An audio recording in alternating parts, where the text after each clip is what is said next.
Nasi it 31 December 2024. Gore riri kupera muzuva ranhasi vadikani. Saka ndanichida kungokuudzai chimwe chinhu 1 gore risati rapera, because mangwana tinenge tatove vamwe vanhu vakasiyana, a whole totally different kind of people. So gaizika muchipinda pana 2025 pafoni yako, ukabata foni yako, ukaenda pama settings efoni yako, pane button iripo, pane pakanyorwa kunzi blocking. Ipapo unogona kuenda wonobloka munhu wauri kuda, kana kuenda pane munhu waunoziva kuti this is rubbish, bad in your life. Ukanoita long press ipapo inobva yati block andika end delete, obva waita block and delete. Nasi idei rekuti kune vamwe vanhu vanenge vachingorimo mukati mupenyu wako kuita monitoring spirits, just to talk about you, just to bring a lot about you. Andika button iriya rinonzi block and delete ndo charakamirira. Nasi usapinda 2025 nevanhu ivavo. Anditika hakusi kuti kuvengana, harusi ruvengo, no, but you are trying to protect your peace. And if you have new resolutions, this is the day to start, preparing for them. This is when you have to start, protecting your new resolutions, right? Because some of the resolutions vanenge uchida kuita dzinotedza kubudirira, because unenge une minzwa iri kumberi kwako, unenge uine matombo rukangarabwe runenge ruri mberi kwako rokuti ukati utsike kudai, so vanenge vachida kutotsika paupenyu. Guys, muzoti kune vamwe vanhu vane natural hatred vemumafamily chaivo, anhu vanongokuvenga so mufamily kuti uyataurirei, uyaita sei, anongonzwa kushotekana newe so andika because spirit yako inodisturba spirit yake, akakuona so anonzwa because there is something in you wakakosha and you are winning. That's why they are always after you, right? Chinzwa kamudikani, block and delete. Nasi ndo dei racho anditika just block and delete. And kana wa block oka delete usadzokere kumasure. Don't go and stalk, no. Chitorova mberi ubva unotokanganwa. Guys, unozati kuna mwana anokanganika so kutokangana ti kana tozongosangana nezita utisvo, kana uyu mwana watete wangu uyu yesu, kana ndine mwana wabamini wangu yesu, kana uyu munhu yachiri kurarama, because vanokanganika. Don't go and stalk kuti wakuita nezvei. Kana watongo bloka rova pasi, ini ndikabloka ndidzokeri kunodongorora kuti kuita nezvei. Ndakaenda ndinogona kutojump kana a lot of things because ndakaenda antika. So it's surprising sometimes ukaona uchiblokwa zvinoreva haudiwi panzvimbo. Usanetse kana uri blogger, usanetsekane nema-numbers, because these people, because they are monitoring spirits, they will still come back antika with a different whole account to just go and check kuti uyu ari kuita nezvei, because ndo monitoring spirit iyoyo iri mukati mopenyu wako andichibona. So aya unoona block and delete. Today is the day. Usapinda mna 2025 nemarara. Inini kana ndiri rara mukati moupenyu wako, moupenyu womwe munhu mwari, kana moupenyu womwe munhu achiona video iyi, ndinokumbira kuita uite delete and block. I am not good for you. Ita delete and block zvachose. Usafa wakadongorera kuenda kunoona, because truly speaking you get disturbed by seeing me every time, because nditori a thorn in your life. Antimaona. So vadikani 2025 pindai muchifamba, muri kupinda ende pindai nema new resolutions enyu makaronga. Inzwai kama dikani, musabvume, don't let any demon, don't let any Satan, don't let anyone to come and tell you kuti 2024 kamboita so takutopinda na 2025. 2024 inenge yatoyo last year. Zvokuya chazontaurwa ndanzi 2024 akambodai shamwari stuck ino 2024. Vamwe takatopinda mna 2025 tukutoenda datisi kumira. And don't ever allow anyone to remind you of your past.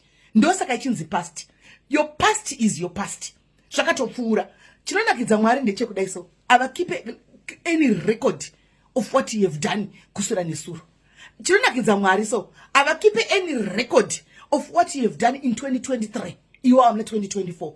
God wipes, forgives, God forgives and moves. That's what we should learn to do as well. We wipe, we forgive, and we forget. Totoenda mberi takadaro. Yes, I know some circumstances zvinhu zvakaoma kuti ukurumidza kangana, but guys, time heals everything. Time heals everything. Sekusika kwakaita vanhu takasiyana, ndo masiyaniro akaita okupora kwatinoita. handiti mazvona. But eventually people vanongozopora, they will eventually heal. Hati ndosaka mchizoona kuti vamwe vanhu vanenge vakataura zvakakomba kuti mangwana muzongoona vari vese, because time heals everything. So don't be reminded of what you have done in your past. Move. God has given you so many chances. God has given you. Vari kungoti huya wakadaro sezvauri, huya wakatsvuka semucheka mutsvuku, ndigozvichenesa zvivi zvako izvozvo ini semazai echando. Ndimwari vanodaro, kwete munhu. Munhu will always talk. Munhu will always try to come and remind you kuti nezuro wakambodai iwe, kusira zuro wakambodai iwe, my guy. Takutopinda 2025 iwe uchingori stuck wega ikoko kuna 2024 isita kutoenda isu.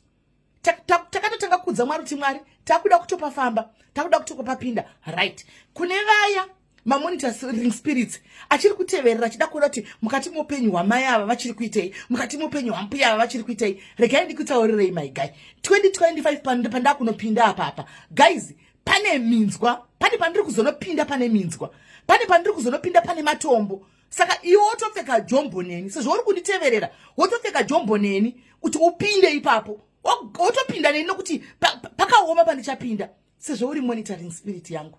Asi my guy, 2025, you know it. Focus on yourself. Focus on yourself. Focus on growing on yourself. Vadikani, kune shamwari dzangu, kune vamwe vandakamboseka navo, kune vamwe vandakambofara navo, kune vamwe vekuti taitotamba tichitombotaurawo tichiita sei. Anditi mazvona 2025 ninyaya yatataura yekuchengetedza peace yako iya nekufocusa on your new resolutions. Anditika ukaona seni yangu usingasandioni, it's not personal. I'm trying to protect your peace and I'm trying to protect my peace. It's nothing personal. Don't take it personal. Ingozi chitora kuti okay zvavharani ndichazovaona uri mwedei, kana kuti ari mwedei tichazosangana, because ndo zvazvinenge zvichitori. Ndati inini pache zvangu ndoda kuita clean up campaign yangu. Anditika yandichaita inini, ndichaita clean up yangu. Takafara mukandiona, musazokanganwa kamino yangu asikana, musazoikanganwa. Anditi mongozati kuna mwe kunenge kwako the other side of the phone. Asi we will love each other from that side, because we cannot love each other tichitarisana kana kutaurana, because akuna rudo ndore fake, ndezvekunyeperana, ndezvekudhisana, ndezve undergrass, ndezvekunyepera pana, ndezvekunyepera mukati memwoyo wako. Unongochitoziva kuti uyu munhu ambeni zvazvingori handiona, but unongozosekererawo paruzhinji. Unozongoti ndinofarira paruzhinji, but deep inside your heart tiri vanhu vakuru tinge tichiona kuti pane hatred iripo, handitiona. So tichange tichizongosanganawo nekusangana kwatichangoita hatizivani takasangana pasocial media, handiti tongosiyana futi pasocial media. It's not like, you know, we were related or takambosangana tikadichira watakambodya navo, vamwe takatosiya mufunge zvokutosiya chaiko. Nokuti unozona kuti Mwari vako pasaini, Mwari vako taridza, handitika you can't continue, handiti mazviona. So inini kana mukati muupenyu hwako ndiri the same, please my sister, nhasi ndiri kukupa the go ahead. Take the go ahead. This I will never come and say navidwe uzewo ningi kuti handichamona kandiblokera chi. You are trying to maintain your peace.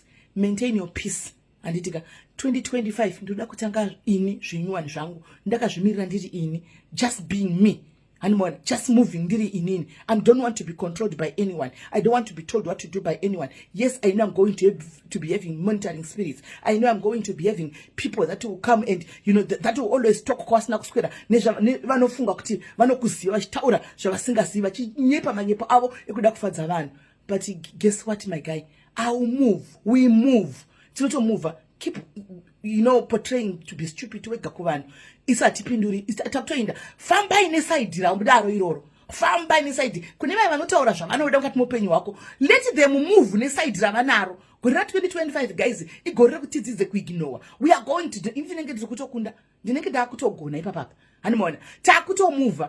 Let them move ne side ravanaro iroro. Ngavafambe naro. Guys, hapana munhu anofa pasocial media apa nekutaugwa. Hakuna munhu anofa nekuti azviitiki. Hakuna.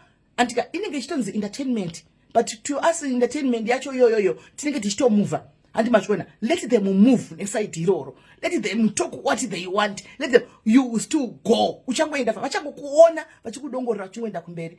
Ndati mangwana nanhasi titange nekupanana masoko esimbiso, because patichazodzoka time tichida kutanga gore nyuwani tiri tese, hatidi kutaura nyaya idzi guys. Confession takaenda, mvenge takaenda, madikani vangu tosangana zvakare manheru. Anditika manheru nhasi tiri pamwe chete, tichikhaula mwaka tiri pamwe chete, tinopedza gore tiri pamwe chete, sekutanga kwatakaita. Zvakaoma zvakanaka zvakadaro, takaenda vavengi vangu, bye bye.